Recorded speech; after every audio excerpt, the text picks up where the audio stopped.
Olá pessoal, eu sou Ruth Rodrigues, estudante do curso de Medicina Veterinária. Hoje eu vou falar sobre nefrologia. Eu assisti algumas palestras e uma das palestras que eu gostei muito foi do professor Júlio Cambraia, professor da UFMG, e ele fala sobre as particularidades dos exames solicitados na nefrologia. Então, a nefrologia é uma especialidade médica que se ocupa do diagnóstico e tratamento clínico das doenças do sistema urinário. O nefrologista, ele cuida da parte clínica, já o urologista, ele quem opera. As alterações podem ser glomerulares ou tubulares. Então, aqui, na arteríola aferente, quando ela chega aqui na cápsula de Bowman, é formado-se um tufo de capilares, que posteriormente forma-se na arteríola eferente. Os néfros são as estruturas mais importantes do rim. Porque são essas estruturas que vão nos mostrar as alterações das funções dos rins, né? Elas podem ser glomerulares ou tubulares. Aqui nessa parte dos tubulares, geralmente acontece em um doente renal crônico a formação de cicatrizes e fibroses, muito visível no ultrassom.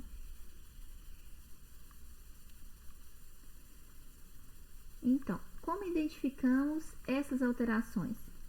Essas alterações podem ser identificadas através do ultrassom e de exames laboratoriais, né?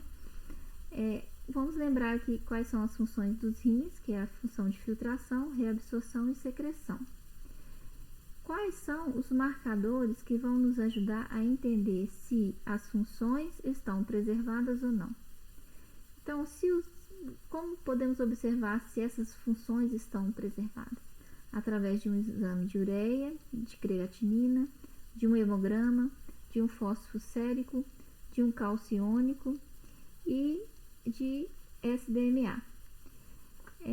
Quando percebemos alterações na função renal, normalmente estamos em uma situação tardia, porque essas alterações só começam a aparecer quando há um comprometimento de 66 a 75% desses néfros.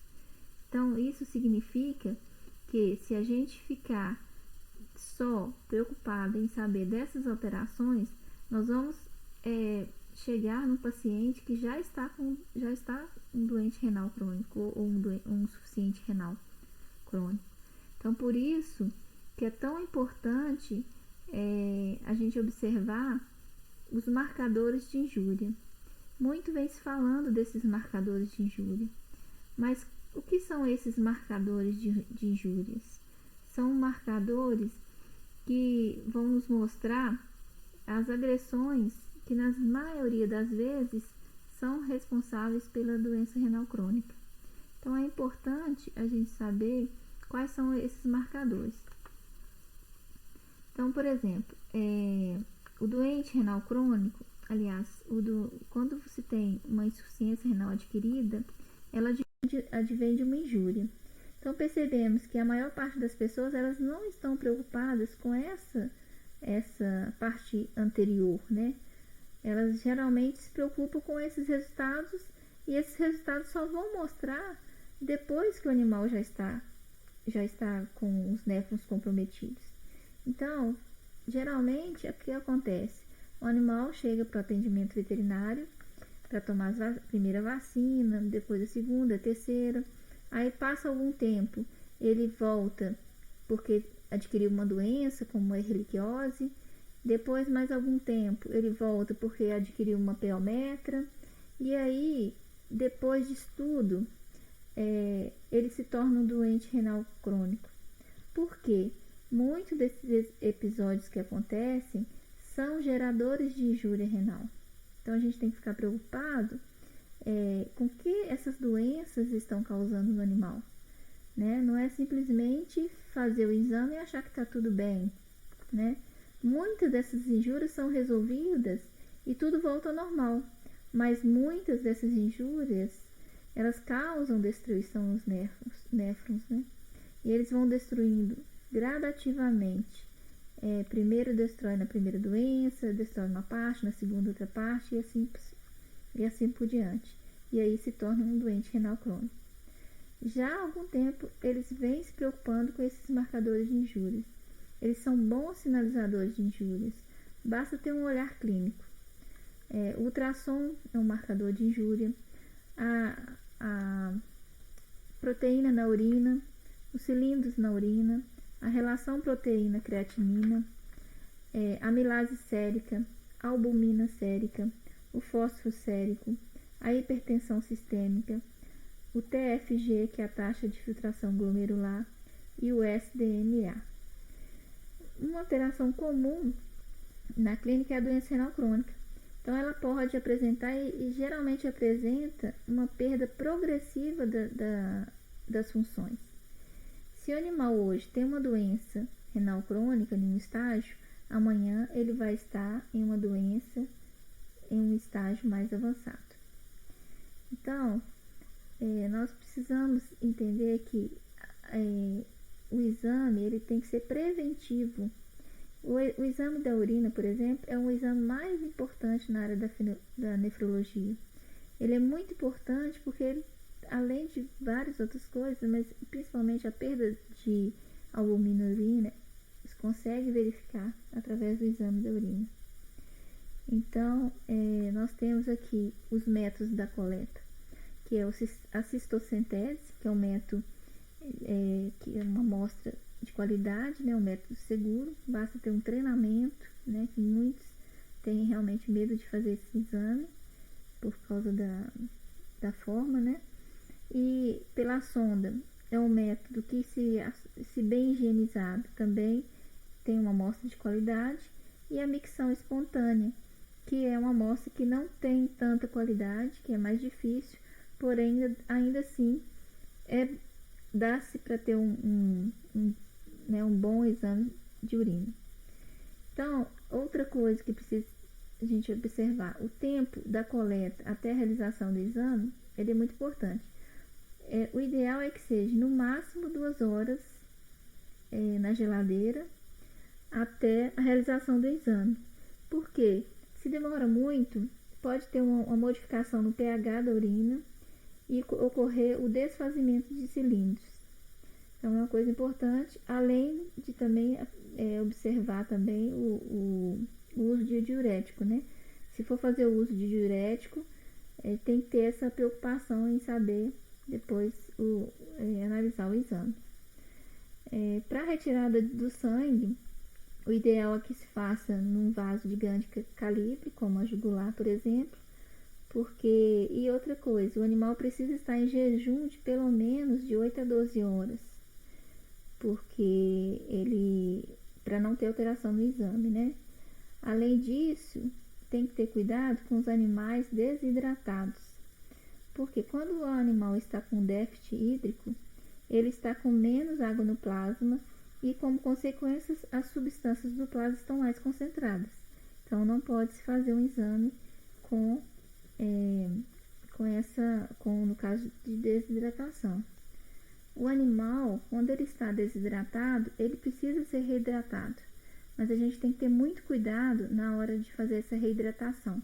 Nós temos que saber se esse animal pode ser reidratado, porque se ele tiver com o hematócrito muito baixo, você pode até matar esse animal.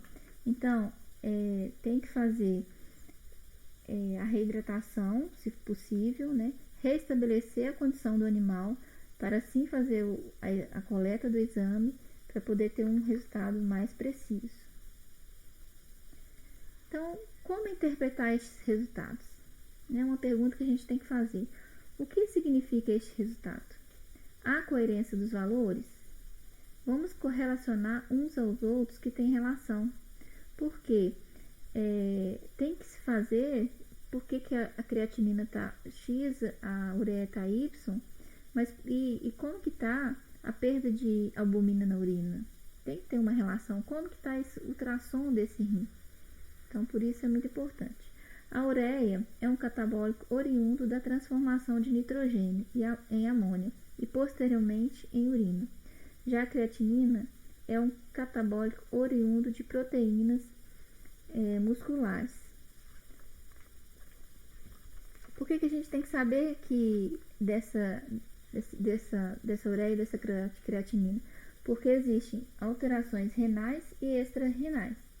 As alterações extra-renais são interferências da dieta, do catabolismo, da febre, de infecções, de estresse. Então, por exemplo, se o animal comeu, se alimentou, ele pode estar com a ureia elevada horas depois da alimentação. Daí a importância do jejum, né, no exame. Elas podem estarem diminuídas também em uma doença hepática, porque a ureia é produzida nas células hepáticas, entendeu? Então a gente tem que avaliar isso tudo, toda essa condição. Aqui nós temos os valores praticados nas clínicas, né, de ureia, de um cão e de gatos. Já a creatinina, ela não sofre reabsorção tubular. É usada para avaliar a função, a filtração glomerular. Então, ela possui uma produção constante com a quebra muscular. Então, a creatinina, ela vai interferir quando o animal ele está, por exemplo, em catabolismo, né? Porque se o animal está em catabolismo, ele está quebrando muito massa muscular, ele está quebrando muita gordura, então vai ter uma alteração também nessa creatinina. Então, se o animal está com fome há muito tempo, por exemplo, muitos dias, ele pode ter essa quebra, com certeza, ele vai ter uma quebra maior de massa muscular e provavelmente alteração nessa creatinina. Então, é muito importante essa parte aí. E também os animais caquéticos, né? Os animais que estão aí com pouca massa muscular, eles devem também ter uma diminuição na creatinina, porque há uma quebra menor de massa muscular e aí altera também o exame de creatinina. E também, como eu falei, dos animais desidratados. Então, nós vamos aqui em algumas situações práticas. Um animal com creatinina de 1,0 e de ureia de 40. Esses valores estão dentro da faixa da normalidade? Nós poderíamos dizer que esses valores estão dentro da normalidade, sim. Mas em que situações podemos ver isso? Em um animal normal, ou seja, não azotêmico, e em um animal renal com doença renal crônica no estágio 1. Então, a gente tem duas situações diferentes.